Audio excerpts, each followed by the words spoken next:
And hello, YouTube, and welcome back to another episode of the Zone TV Movie Entertainment. With me, your host Jonathan, once again bringing you my thoughts and review for today's episode of Marvel's Hawkeye, Episode 5. So, spoilers, because honestly, this episode wasn't the greatest episode, but there were a lot of surprises here that caught me by surprise. One surprise, I was just very excited because I heard rumors that it might be true, and I really wanted to be a surprise, but I really wanted to be like, oh, please let it be true. But we'll get to that. This episode starts off with in 2018, we see Yelena and another Black Widow. They go to this beautiful mansion, and I guess they're looking for another Black Widow. They find her, they start fighting, and then they try to give her the cure, the red gas from Black Widow. If you've seen Black Widow, it's this red gas that basically keeps stuff from being mind controlled by other people who want to control the Black Widow program. So they cure her, and then Yelena steps away for a minute, and then she gets dusted. But then she comes right back. So Elena did get dusted in the snap, and then we find out she comes right back 5 years later. She has no idea what's going on. So basically, it literally sets up the timeline where, oh yeah, she knew about her sister. They probably had their moments together. Then, the Black Widow movie happened. Then they went their separate ways, obviously. Then Yelena got dusted, and then she came back, and Natasha sacrificed herself for the Soul Stone. That leads her to have the hatred towards Hawkeye. Then we pick up where we left off with Hawkeye and Kate Bishop. They have their falling out. Kate Bishop feels a little down. And then Clint is trying to figure out, what he's got to do to finish this once and for all. He's starting to get worried that the big boss of the people who are coming after him, it might be showing up too. But more on that later. And then we get to see Clint hang out with the guy he met, I guess, at that Renaissance fair where he was trying to look for the suit for the first time. So he hangs out with him, cool dude. They go to his apartment. He's all like, "Oh my God, I got Hawkeye in my house." Typical fanboy. So he lets him stay there. Kate Bishop stays back with her mom. She tells her the truth about what's going on, thinking that, oh yeah, her fiance is involved in some kind of cover-up thing. The mom obviously calls the police to get him arrested. He gets arrested, and then, from there, things just go a little haywire. But before all that even happened, we got to see Kate Bishop start talking to Yelena about the fact that, she wasn't trying to go after her. She wants Clint Barton. She believes Clint was involved, is the reason Natasha is dead. But she doesn't really know the full story. She just knows, hey, yeah, he has a lot of blood in his hands, so why wouldn't he not just kill my sister? She doesn't know the whole story, so she just, in her mind, she thinks, oh yeah, Clint Barton killed my sister because he's been a murderer before. He's killed so many people and all that. Well, Yelena's done the same thing, which I'm surprised that never came up in the conversation when she was talking to Kate Bishop, but go figure. And then, of course, Hawkeye decides, I need to meet up with Echo and tell her the truth about Ronan and what's been going on and why she thinks, he killed her father. Well, we get to that point. They meet in some kind of abandoned junkyard, I believe.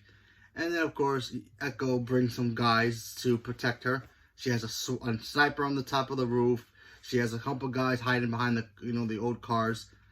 And then Ronan just takes them all out like Batman style. Just one by one, takes them all out and just leaves her there. They have a little fight scene, which is kind of cool. And then he eventually tells her, hey, listen, I was hired by your boss to kill your father. Your father wanted your boss wanted your father dead.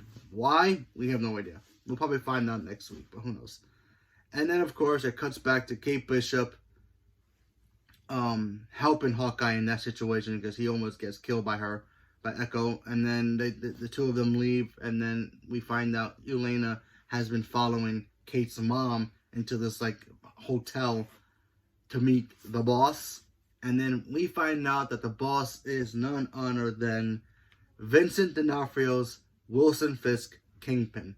That's right, the Kingpin is now officially in the MCU, and I am excited. Now, I don't believe Vincent D'Onofrio is playing the same version Kingpin that he played in the Netflix show.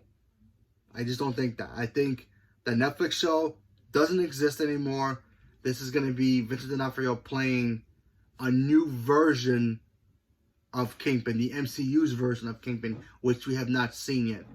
I know there were some references in the Daredevil show about the attack in New York, but that was just a little Easter egg. Kevin Feige, he was never involved with the Netflix shows. There was somebody else who was in charge of that, and now that they're done, he knows that those characters do not exist. So maybe he will bring back those actors, minus Iron Fist, and have them be in the MCU, but play new versions of those characters.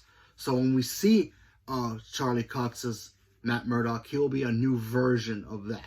It's kind of like if you got a jigsaw puzzle, like for Christmas, and you're very excited, and it's like a cool car or whatever it is, and then you get the same exact puzzle from another relative, but it's a knockoff version, but you can tell it looks the same, but the color's a little bit different, a little odd. And then maybe you lost a piece, and you try to put that piece together, but you take from the knockoff version to put it in there, but you realize it does not fit. The only piece that will fit there is the actual puzzle piece that came in the box. Same thing here. That Daredevil from Netflix will not fit in the MCU.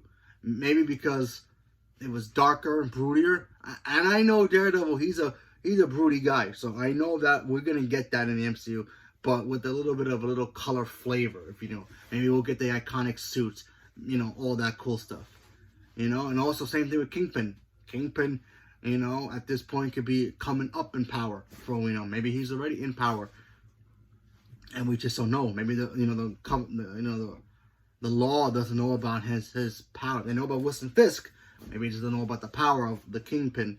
So we eventually will see that, and I cannot wait to see that.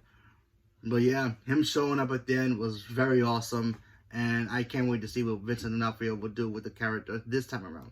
Because now that he's in the MCU, he can change up how Wilson Fisk talks, or how Wilson Fisk acts, and how more of a devious boss he's going to be, or how evil he's going to be. Maybe one day he'll meet Spider-Man, and I would love to see that, because honestly, he's technically, to me, Kingpin will always be the leader of the Sinister Six. I'm sorry. He's always been the guy behind the Sinister Six to me, because I've always seen the cartoon, and he was always the leader of the Sinister Six. He created the Sinister Six to take out Spider-Man, and he was always an enemy of Spider-Man. So maybe one day we'll get to see that, but who knows. But yeah, there you go. That's the episode 5. Hopefully next week's episode is a lot better, but we'll see what happens. So leave a comment below. Let me know what you guys thought about it, and stay tuned for more. Thank you very much, and have a good day.